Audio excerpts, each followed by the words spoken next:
Closure is an interesting one because I think that there is an expectation in novels, and particularly crime novels, that there be a beginning, a middle, and an end, and it be all very nicely tied up. But my books tend not to do that because, frankly, my life is messy. Very few things are nicely tied up, and one book bleeds into another and bleeds into another, and there really isn't a sense of huge closure in very many of the books. The crime is often solved, but the repercussions go on. The crime itself isn't trivialized, and so from book to book you still feel the effects of past crimes, as you should, because you care about these characters and you care about what happens to them. So even in some cases where there is closure, another door opens. And so you can't really sit back and say, well, that's it, it's the end of the series, everybody is happy, because the issues move on and the emotions move on. My books are many, many things, probably least among them about murder. They are about life and choices, and they are love letters to where I choose to live. I could live anywhere in the world, but I choose to live in Quebec, and I wanted there to be absolutely no doubt from the first word of the first book that these novels are set in Quebec, because my life is set in Quebec by choice. Oh, it's delicious! Now, if you film me from behind, you'll also see it in the mud pie. I will not do it.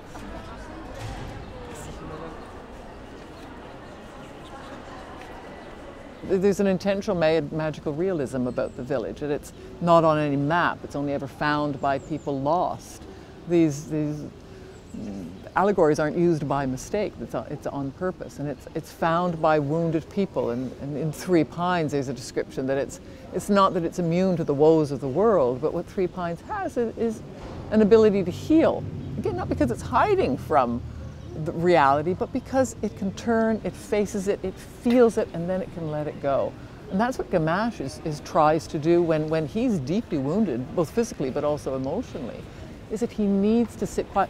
Running away, running into action, almost certainly never heals things. What you have to do is sit quietly, feel them, accept them, and then you can begin to heal. And that's what he's trying to do. And he does it in Quebec, and he tries to do it in Three Pines as well. And that's what the people of Three Pines do, is they know that in tranquility they will find peace, not necessarily in action.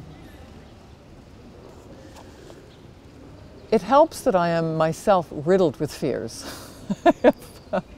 Although I find as I'm getting older that I have more physical fears. I'm more afraid of physical things in my life, but less emotionally afraid. I have more courage, and I think that's really a lot of what the book's about too. It's about facing your fears. It's about having the courage. One of the themes is noli timere, which is Latin for be not afraid. But fear is one of the emotions that drives the crimes. They're afraid of something. If someone is afraid of someone else, they're afraid of losing something they have or not getting something that they want.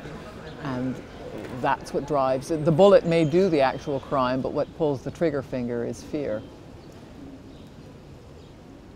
So many things, of course, that are important to us we don't see. We can't put our hands on it. It's the emotional world versus the tactile world. And a lot of the world of Three Pines is about emotions. The books are about emotions. Emotions drive the actions of the characters because it drives the feelings of the characters.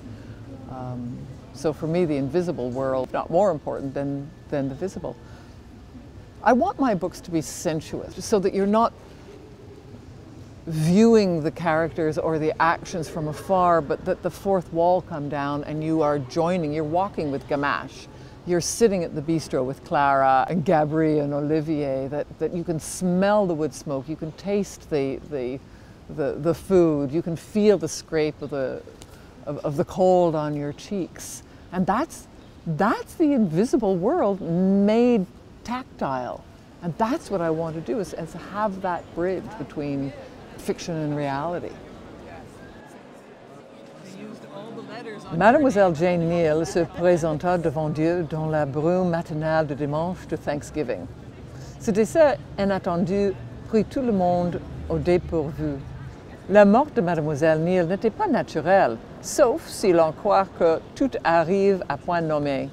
Si c'est le cas, Jane Neal avait passé ses 76 années à s'approcher de ce dernier instant où la mort vint sa rencontre dans une érablière au temps ardent, près du village de Three Pines.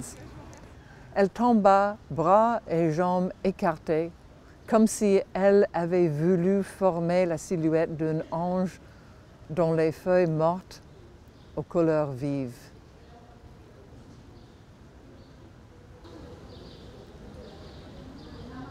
Isn't this beautiful in here?